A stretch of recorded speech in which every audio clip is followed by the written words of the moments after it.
मैं पढ़ाऊंगा और आप भूल नहीं पाएंगे।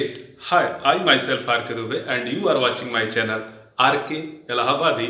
तो वहाँ स्वागत है आप सबका मेरे चैनल में। जैसा कि इसके पहले वाली वीडियो में हम लोगों ने देखा था कि पास्ट इंडेफिनिट टेंस क्या होता है। जिन बच्चों ने यदि नहीं देखा है तो जाकर देख लीजिएगा, क्योंकि आज का विषय वस्तु है हमारा पास्ट कंटिन्यूअस टेंस। तो आइए हम अध्ययन करते हैं पास्ट कंटिन्यूअस टेंस के बारे में और जानते हैं कि वास्तव में पास्ट कंटिन्यूअस टेंस होता क्या है। तो देखिए, पास्ट का मतलब बीता हुआ समय। बीता हुआ समय को हम भूतकाल कहते हैं। बीते हुए समय को क्या कहते हैं? भूतकाल। और चूंकि पास्ट का कंटिन्यूअस है और कंटिन्यूअस का मतलब होता है लगातार। कंटिन्यूअस का मतलब लगातार, यानी बीते हुए समयों में यदि कोई एक्शन यानी यदि कोई क्रिया बीते हुए समय में लगातार चली हो, यानी जिस बीते हुए समय की बात की जा रही है उस बीते हुए समय में यदि भैया कोई क्रिया लगातार चली हो तो जाहिर सी बात है उसका अध्ययन हम पास्ट कंटिन्यूअस टेंस के तहत करेंगे। और सुनिएगा बढ़िया से, पास्ट कंटिन्यूअस इसका नाम है। पास्ट का मतलब तो आप भूत जान गए, कंटिन्यूअस का मतलब होता है लगातार। और जो चीज लगातार चल रही है इसका मतलब यह है कि वो चीज अभी पूरी नहीं है। और जो चीज पूरी नहीं है आप ही बताइए उसे पूर्ण कहेंगे या अपूर्ण कहेंगे? इसका मतलब आपका आंसर सही है, यानी आप इसे क्या कहेंगे? अपूर्ण कहेंगे। क्या कहेंगे? अपूर्ण। यानी जो चीज लगातार चल रही है उसको हिंदी में अपूर्ण भी कहते हैं। इसलिए पास्ट कंटिन्यूअस टेंस की हिंदी क्या बनेगी? पास्ट का मतलब भूत, कंटिन्यूअस का मतलब लगातार। जो लगातार चल रहा है वो पूरा नहीं है, पूरा नहीं है तो इसका मतलब अपूर्ण है, यानी अपूर्ण भूतकाल। यानी इसको हम शुद्ध हिंदी में क्या कहेंगे? अपूर्ण भूतकाल। चूंकि हम इंग्लिश पढ़ने बैठे हैं तो ये अपूर्ण शब्द नहीं समझ में आता। अपूर्ण का मतलब सतत, लगातार। सतत यानी लगातार, जो चीज लगातार सतत चल रही है इसका मतलब वो पूर्ण नहीं है, इसलिए उसको अपूर्ण कहेंगे। और चूंकि बीते हुए समय में, इसका मतलब यह है कि इस प्रकार के वाक्यों में हम यह देखेंगे कि कोई एक्शन यानी कोई क्रिया बीते हुए समय में हुई, लेकिन जब वो हुई तो लगातार हुई। कैसे हुई? लगातार हुई। और जब कोई क्रिया लगातार हो रही थी बीते हुए समय में, उसका जिक्र होगा तो पास्ट कंटिन्यूअस टेंस हो जाएगा। प्रायः पहचान के रूप में हम देखते हैं कि जिन हिंदी वाक्यों के अंत में रहा था, रही थी, रहे थे आदि शब्द आते हैं उनको पास्ट कंटिन्यूअस टेंस का वाक्य कहते हैं या समझते हैं। यानी जिन हिंदी वाक्यों के अंत में रहा था, रही थी, रहे थे आदि शब्द आते हैं उनको हम क्या कहते हैं? पास्ट कंटिन्यूअस टेंस का वाक्य कहते हैं या समझते हैं। तो एक सिंपल सी बात है। और यदि कॉन्सेप्ट आपको याद रखना है तो ये ध्यान दीजिएगा, पास्ट का मतलब बीता हुआ समय, कंटिन्यूअस का मतलब लगातार। यानी बीते हुए समय में यदि कोई क्रिया लगातार चली हो या चल रही थी जब की बात है तब, तो इसका मतलब यह है कि यह पास्ट कंटिन्यूअस टेंस आपका हो जाएगा। हाँ, तो इस प्रकार के वाक्यों का अनुवाद हम कैसे करेंगे सीखिएगा ध्यान से। जैसे इस प्रकार के वाक्यों का जब अनुवाद करेंगे तो सबसे पहले हमारा सब्जेक्ट प्लस आपका हेल्पिंग वर्ब। और पास्ट कंटिन्यूअस टेंस की हेल्पिंग वर्ब क्या होती है? वाज या वर। वाज या वर। ध्यान दीजिएगा, पास्ट कंटिन्यूअस टेंस की हेल्पिंग वर्ब वाज या वर। उसके बाद मेन वर्ब में आईएनजी लग जाएगा, फिर क्या लगा देंगे? Plus object plus other word. मैंने बार बार बताया है, अदर वर्ड का मतलब होता है अन्य शब्द और अन्य शब्द का मतलब होता है प्लेस एंड टाइम। यदि सेंटेंस में समय और स्थान का जिक्र है तो उसे लास्ट में ले जाकर रख देते हैं अदर वर्ड में। तो ये रहा इस टॉपिक पर। यदि इसी स्ट्रक्चर पर यदि हम रख देंगे तो हमारा अनुवाद हो जाएगा। तो कैसे रखेंगे? सबसे पहले सब्जेक्ट को लिखेंगे, फिर हेल्पिंग वर्ब, इसका वाज या वर में से कोई एक। तो ध्यान से समझने की बात है, इसकी हेल्पिंग वर्ब क्या है? वाज या वर में से कोई एक। फिर मेन वर्ब में हमेशा आईएनजी लगेगा और फिर आपका ऑब्जेक्ट, फिर अदर वर्ड। क्लियर है? तो ध्यान से समझने की बात इधर है कि इसकी हेल्पिंग वर्ब चूंकि वाज और वर दोनों में से कोई एक लगेगा, तो आप पूछेंगे कि सर कब वाज लगाएंगे और कब वर लगाएंगे? तो देखिए, यदि सब्जेक्ट हमारा आई है, ही है, सी है, इट या कोई सिमिलर नंबर,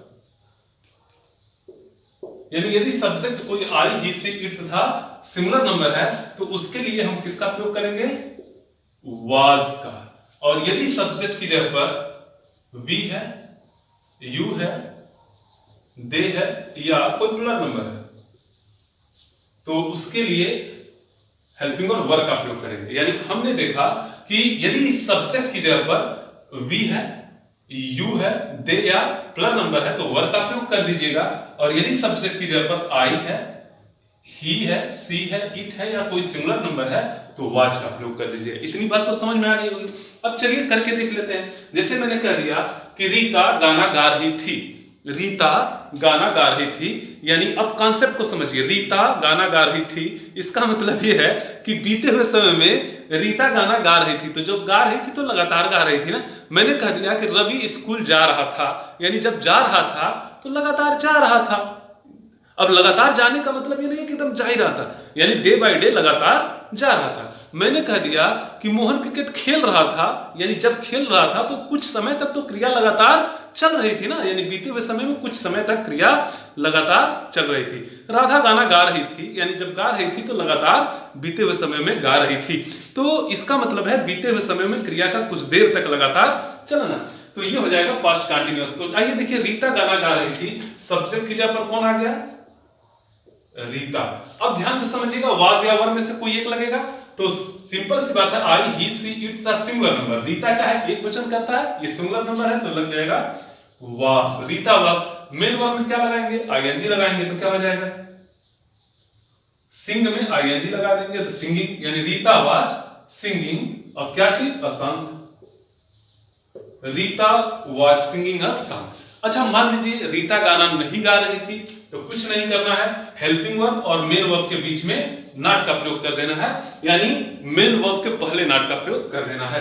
तो सिंपल सी बात है, क्या हो जाएगा कि Rita was not singing a song।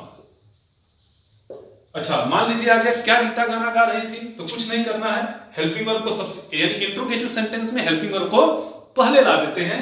Helping verb का कान पकड़िए और कहिए चलो बेटा तुमको पहले चलना है।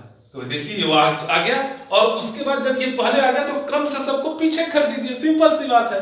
तो ये पहले आ गया ना, यानी हमेशा यदि सिंपल इंट्रोगेटिव है यानी यस और नो टाइप इंट्रोगेटिव होता है तो हेल्पिंग वर्ब को, टेंस के हेल्पिंग वर्ब को क्या करते हैं? पहले ला देते हैं। तो टेंस के हेल्पिंग वर्ब को यदि आप पहले ला देंगे तो वाज पहले आ गया, इसका कान पकड़िए और यहां ला दीजिए, और उसके बाद देखिए सब पीछे चले जाएंगे, यानी वाज के बाद क्या आ जाएगा? Rita. Was Rita singing a song, उसका क्वेश्चन मार्क क्योंकि इंट्रोगेटिव है ना। अच्छा, क्या रीता गाना नहीं गा रही थी? कुछ नहीं करना है, वाज रीता मेन वर्ब के पहले हमेशा नॉट लगाते हैं, इसीलिए यहां पर मैंने बताया है मेन वर्ब के पहले नॉट लगा देते हैं, यानी was Rita not singing a song. Rita गाना क्यों गा रही थी? कुछ नहीं करना है, बस लगा दीजिए इसी क्वेश्चन वर्ड, सॉरी इसी हेल्पिंग वर्ब के पहले क्वेश्चन वर्ड को लगा देते हैं, यानी व्हाई वाज रीता, तब नॉट नहीं लगाएंगे। Why was Rita singing a song. Clear? ये छोटे लेटर्स हो जाएंगे। अब आ गया रीता गाना क्यों नहीं गा रही थी, अब नहीं आ गया तो वाई तो पहले रहेगा, वाई वाज रीता। अब पुनः क्या करिए? नॉट लगा दीजिए, नॉट सिंगिंग अ सॉन्ग। तो इस तरह से आपने देखा पास्ट कंटीन्यूअस टेंस बहुत ही हल्का है। जैसे एक दो एग्जांपल और ले लेते हैं हम लोग। जैसे मैंने कह दिया कि मैं गाना गा रहा था या मैं क्रिकेट खेल रहा था, तो आई वाज प्लेइंग क्रिकेट। अब मैंने कह दिया कि वे बच्चे गंगा में स्नान कर रहे थे, यानी बच्चे गंगा में स्नान कर रहे थे तो क्या हो जाएगा? बॉयज।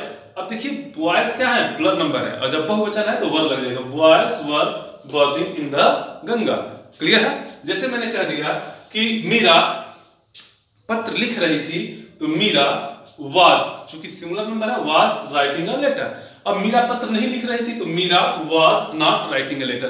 क्या मीरा पत्र लिख रही थी? तो was Meera writing a letter. क्या मीरा पत्र नहीं लिख रही थी? Was Meera not writing a letter. Meera पत्र कैसे लिख रही थी? तो कैसे के लिए how was Meera writing a letter. कैसे नहीं लिख रही थी, बस नॉट लगा देना, सिंपल सी बात है, खत्म हो गया। अच्छा ध्यान दीजिएगा, पास्ट कंटीन्यूअस टेंस का प्रयोग ऑलवेज और कंटिन्यूअली के साथ भी होता है। जैसे मैंने कह दिया वह हमेशा हंस रही थी, इसका मतलब है